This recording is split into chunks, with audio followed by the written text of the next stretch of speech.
Bueno, gracias Julio, saludos a todos, saludos a mis compañeros y compañeras de trabajo, a nuestra audiencia, esperando que estén disfrutando su fin de año, ¿no? En lo que cabe. Miren, ayer me asusté un poco porque como a las 6, por ahí 6:00 de la tarde, empezó a llover igualito que la otra vez. Sí, parecía. Pero la misma lluvia. Parecía igualita. Sí. El mismo ritmo. Yo me asusté, yo estaba en la calle. Ritmo, el mismo estilo, el mismo estilo. Una lluvia constante, una lluvia sin brisa, sin viento, sin nada. Y permanente. Pero constante, al mismo ritmo, la misma cantidad, todo. Y entonces es como el cuento de García Márquez, que yo me puse a leerlo en medio de la caída de la lluvia. Isabel viendo llover en cuando me acuerdo, sí. Uno de los primeros cuentos. Es una vaina impresionante, loco. Entonces, ¿qué pasó? Como antes de una hora, duró unos 50 minutos por ahí. Bueno, la lluvia cesó, afortunadamente. Y después, ya se paró. Pero me asusté un poco. Miren, señores, un 2x1 nos dieron ayer las autoridades, honguito y mantequilla presos. Los dos. Voy a hablar de eso más adelante. Pero antes, yo quiero decir algo sobre Jiang Zemin, el ex líder chino que murió ayer. Miren, yo he estado diciendo desde 2014, octubre, cuando le presenté a la sociedad el proyecto de liderazgo responsable, que la caída del muro de Berlín hay que darla en las escuelas. Porque el 80% de la sociedad y quizás la mayoría de los procesos que nosotros estamos viviendo hoy se deben a ese acontecimiento histórico. O sea, según el ciclo de la guerra y la paz, que es uno de los fundamentos del liderazgo responsable, cuando hay guerra, los valores fundamentales de la sociedad se comprimen, se contraen, como la energía dentro de una espiral, de un sprint. Y cuando hay paz, eso se expande. Entonces, durante 45 años, desde que se terminó la Segunda Guerra Mundial hasta 1990, toda esa energía social positiva estaba comprimida. Estaba comprimida y puesta al servicio solamente de la Guerra Fría. Pero cuando se empieza a caer el muro en noviembre del 1989, esa energía comienza a expandirse. Y ustedes verán por qué es tan importante el rol de este líder chino, Jiang Zemin, que falleció en el día de antes de ayer, el pasado martes.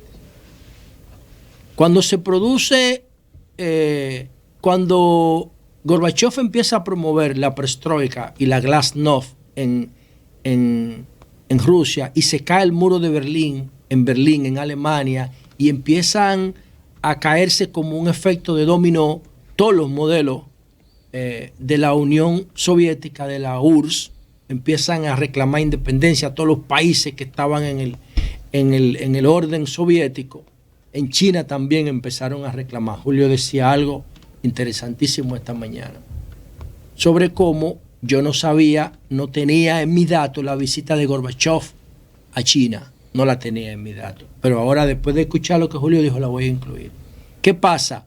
Que coincidió la llegada de Jiang Zemin al poder en China después de las protestas y las matanzas de Tiananmen.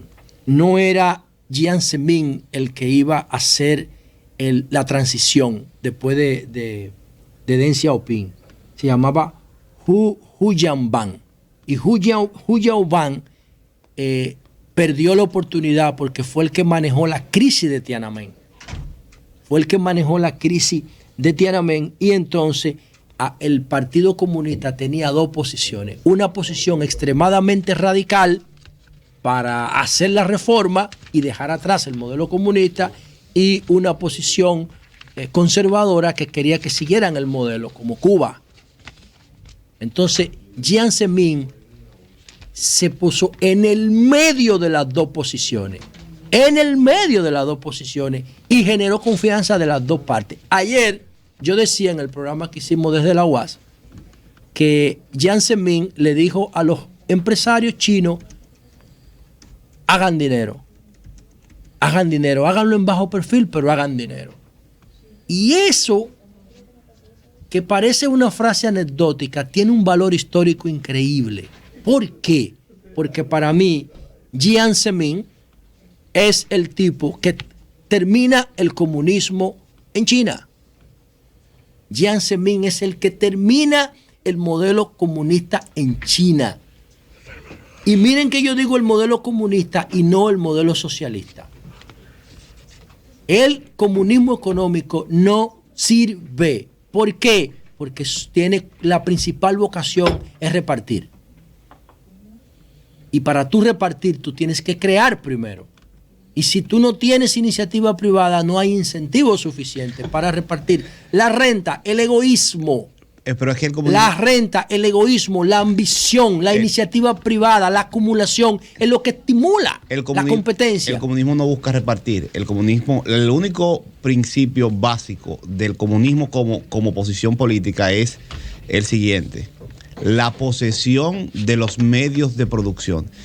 Para el comunismo bastaría, por ejemplo, si estamos hablando de comunismo, bastaría dejar todo y que ya se discute el sistema político en que los medios de producción de un país no sean propiedad de un particular, sino sean propiedad de la sociedad. Sí, pero ¿Cómo se reparten? Ya es otro tema. Estamos diciendo lo mismo. ¿Qué es lo que pasa? Que cuando tú castras los valores fundamentales del capitalismo, que yo no lo estoy juzgando moralmente, yo estoy diciendo que si tú sacas de la ecuación el egoísmo, la ambición, miren que eso moralmente no es bueno, el egoísmo, la ambición, la competencia, la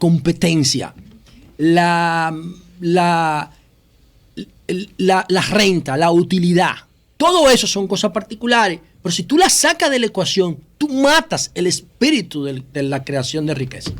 No tiene sentido. Entonces, cuando el Estado, que tiene el rol fundamental, según Rousseau y el contrato social, el Estado lo que tiene que velar por el interés general. ¿Por qué? Porque las reglas mínimas se cumplan dentro del pacto político que está reflejado en la Constitución. Eso es lo que tiene que hacer un gobierno. Entonces, cuando el gobierno suplanta las funciones de los diferentes actores de la sociedad, vienen las distorsiones. El gobierno no tiene vocación de producir riqueza. No la tiene, y ese para mí es el principal error filosófico del comunismo. No tiene vocación de dirigir nada. Sí puede haber empresa público-privada, claro. Sí el gobierno tiene que tener la capacidad instalada de que, mira, no hay internet en la frontera porque no hay negocio para las telecomunicaciones, para las empresas telefónicas. Pues entonces yo voy a poner una empresa pública de telecomunicaciones hasta que se crea mercado, y cuando se crea mercado la entrego al sector privado, pero yo tengo que garantizar como gobierno que en la frontera haya internet.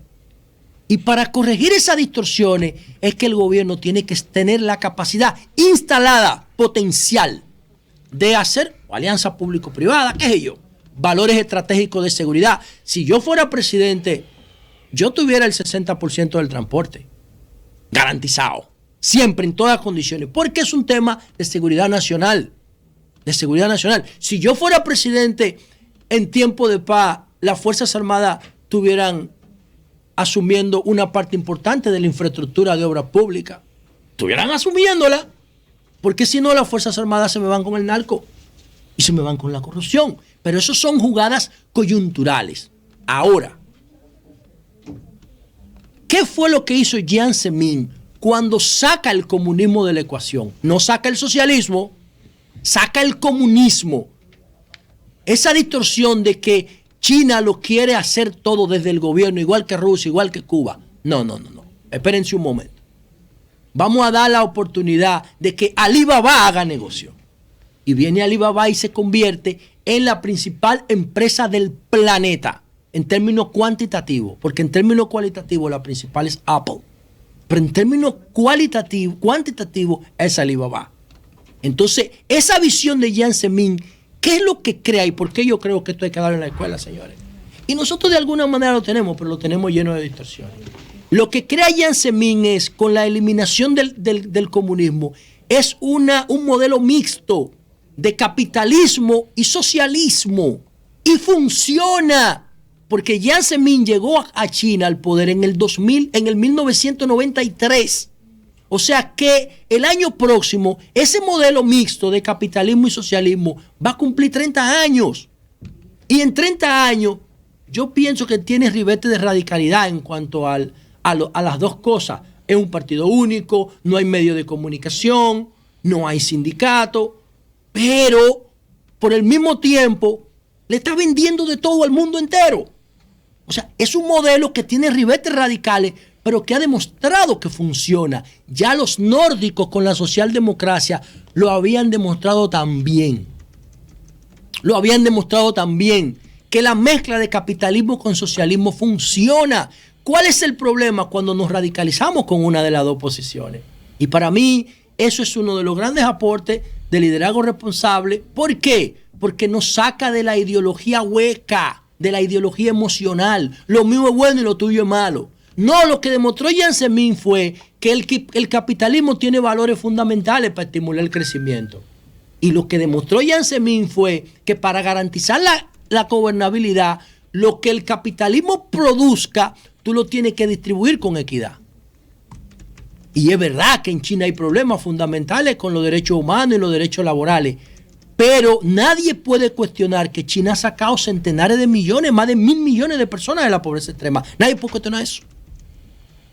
Y para mí ese es el aporte de Jiang Zemin. El otro que tuvo el problema con Xi Jinping, no sé qué tipo de problema es Hu Jintao. Hu Jintao fue el que sucedió a Jiang Zemin. Y para mí ese tipo también tiene valor. ¿Por qué? Porque no echó para atrás la reforma de Jiang Zemin. Lo que hizo fue que la consolidó. Hasta el 2013 cuando vino Xi Jinping, que ahora rompió con la tradición de los 10 años de gobierno. Y yo pienso que ese es el principio del fin del partido único en China, lo que hizo Xi Jinping. Porque ya los líderes chinos emergentes no se pueden programar para aspirar cada 10 años. Ahora no se sabe lo que va a pasar porque Xi Jinping hizo lo mismo que Putin. Quitó los límites éticos inclusive de la política. Ahora hasta que se muera ahí. Y eso va a empezar a generar... ¿Quién? ¿Putin? No, Xi Jinping y Putin. No, Putin claro. Se garantizó hasta que él tenga... que él tenga 90 y pico de años. No creo que...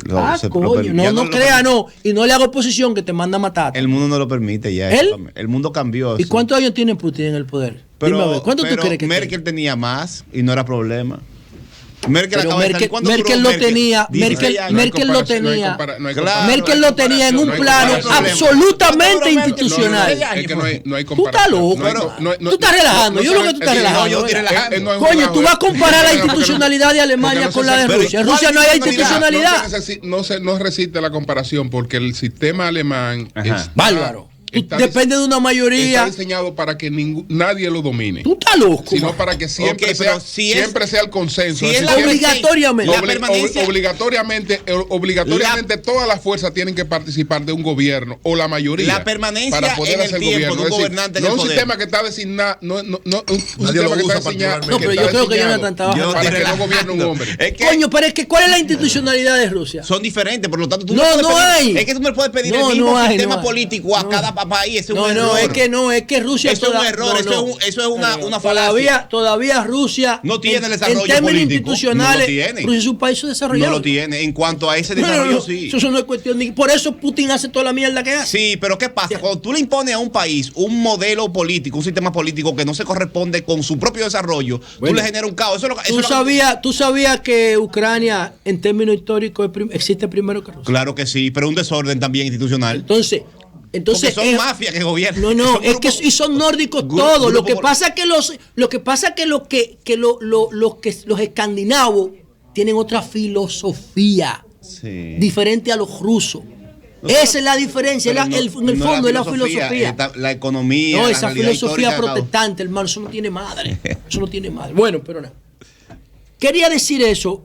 Y yo creo que el impacto de la Guerra Fría y de la caída del muro de Berlín hay que darlo en las escuelas como materia. Todo lo que tenemos hoy, las plataformas de YouTube, las plataformas de WhatsApp, todo lo que tenemos hoy hay que explicarle el plan Marshall a la gente. Sí, también es importante. Pero ese acontecimiento, la creación de la internet, que después Tim Berners-Lee la convierte en web, esa vaina cambió el mundo. Sí. Y eso es producto de ¿qué? De lo que también entendió Jiang Zemin y que eliminó para mí. Es Jiang Zemin quien elimina el comunismo en China. Y miren el resultado 30 años después. Miren el resultado cómo está. Entonces yo no sé cómo Cuba no hace eso. Yo no entiendo cómo Cuba no hace esa vaina. Pero allá ellos. Por último, quiero decir lo siguiente. Miren, ayer el Ministerio Público nos dio un 2 por 1. Nos dio un 2 por 1 a lo que le estamos dando seguimiento a 2 casos que ponen a prueba la precariedad de nuestras instituciones y la incapacidad del Estado para prevenir. Y voy a empezar con eso de la capacidad del Estado para prevenir. Cuando Mantequilla, Jovita, tú tienes el video ahí que te mandé, pónmelo por favor. Cuando Mantequilla dijo estas palabras, Argentarium, el superintendente de banco, lo advirtió. Y dijo, Alejandro Fernández. Y dijo, es una estafa. Y miren lo que, anda otra por ahí. Y miren lo que Mantequilla dijo, que yo creo que ese es el punto de inflexión. Ahí es que Mantequilla se expone. Y entonces Alejandro Fernández le hizo un favor a la sociedad porque lo expuso. Y cuando Alejandro lo asume en su cuenta de Twitter, automáticamente los medios se fijaron en él. Y por eso Mantequilla no creó un lío más fuerte. Porque si Mantequilla hubiese seguido en bajo perfil, Mantequilla hubiese acumulado miles de millones de pesos. Nosotros tenemos que agradecerle a Argentarium que hizo esa denuncia. Vamos a escuchar el día que Argentarium dijo que es una estafa. ¿Cuál fue la respuesta de Mantequilla? Vamos a ver. Y atención, superintendente de banco. No hay forma de quedármela a nadie. Ha nacido un Albert Einstein en República Dominicana, provincia de Monteplata, Sabana Grande, Boyá. El mejor diseño económico. Y prepárense, economistas, que le voy a dar clase a todos. Ven, ese momento para mí es clave en este caso, porque a partir de ahí es que él se vuelve viral. Y cuando se vuelve viral, se hace visible y entonces ya todos los que tenemos información, aunque sea mínima sobre esto, comenzamos a generar alarma. Y después él decide que nos va a demandar a nosotros. Tú le hiciste un análisis, lo desmontaste. Claro, viejo, porque él, lo que él estaba haciendo es una estafa, un fraude. Ay, yo le demostré a él que eso era un fraude. Y oigan lo que le voy a decir. Por eso yo digo que lo de Alejandro Fernández W tuvo un impacto, pero el Ministerio Público no lo entendió. No entendió el tamaño del fraude. Señores, ahí hay más de 1,000 personas registrado unos 150 millones de pesos, pero eso es la información pública que se tiene. Pero ¿qué pasa? Que hay 2 tipos de perfiles. Oigan lo que hacía este barbarazo. Él hacía especiales por Facebook y por WhatsApp. Él no era intensivo en Instagram. Él empezó a usar Instagram después. ¿Tú sabes a qué? Madre embarazada, soltera. Señores, para mujer embarazada, soltera. Diablo. Para que esa mujer embarazada soltera empezaran a recoger todos los chelitos que había para llevárselo a él. Oferta para inicio del año escolar. Señores, la familia tenían 20,000 pesos para comprar los útiles y él le hacía una oferta para que la familia le llevara los cuartos. Estudiaba las necesidades de... Claro, y hacía oferta en función de esa vaina. ¿Y tú sabes qué? Hay 2 perfiles. Los tigres, capos de todos, que tienen dinero fácil, que iban y se lo llevaban a él, a los que él trató de pagarle ahora porque lo pueden matar, y los infelices que no tienen capacidad de hacerle daño. Esos eran los 2 tipos de perfiles que él captaba. Entonces, ¿qué ocurre? Cuando nosotros empezamos a joder, hicimos la alarma, a él lo interceptaron una camioneta pensando que era él que iba, y murió su madrastra y murió uno que trabajaba con él. El Ministerio Público no ha dicho nada de eso. Si el Ministerio Público le hubiese hecho caso a Alejandro Fernández, el superintendente de banco, lo de Mantequilla no hubiese llegado al punto donde está hoy. Incluso yo considero que la vida de Mantequilla ni en la cárcel está segura. Porque él le cogió cuarto a gente peligrosa. Además, todos los que están presos ahí tienen familiares afuera. Que Mantequilla, muchos de los cuales Mantequilla tiene amarrado. O sea que ahí, si la policía, si las autoridades penitenciarias se descuidan, lo mandan a matar ahí adentro, tienen que tener cuidado. Tienen que tener cuidado. Él dijo que no, que si me meten preso voy a ser como Luli Mandela. Mentira, el vocabulario de Mantequilla no llega a 50 palabras. Mantequilla es un analfabeto. No llega a 50 palabras. Cuando él llega a 50 empiezan otra vez en la palabra 1. Patina. Todo es un formato, un guión. No tiene nada dentro de hueco, lo que tiene mucha capacidad de manipulación. Y en el caso de Honguito Wow, ustedes recuerdan que vinieron aquí al programa los familiares de Emma Abner, era el haitiano que estaba comprando víveres y fruta a las 4 de la mañana en el mercado de la Duarte. En el mercado nuevo de la Duarte, para venderlo en Santo Domingo Este. Honguito a las mismas 4 de la mañana estaba saliendo endrogado de una discoteca. Uno trabajando y el otro drogándose, con antecedentes de haber tenido varios accidentes y dejar las víctimas y los vehículos abandonados. Entonces, como no le pasó nada el año pasado cuando tuvo el accidente, que eso no es un accidente nada, él atropelló a 2 personas, la dejó abandonada, salió de una jipeta blanca con un vaso en la mano, cogió un motoconcho y se fue. Honguito, un motoconchista delivery de la Avenida España, burlándose del Estado de Derecho, que ha costado toda esta sangre como la de la Mirabal. Y viene un delivery a burlarse del Estado de Derecho. El haitiano, después que él lo mató, se devolvió a verlo. Fue a la policía, hizo que la policía lo esperara 5 horas, llevó un acta de accidente falsa, le dijo a un vecino suyo que se echara la culpa, le pagó $800 al vecino y después hizo un video.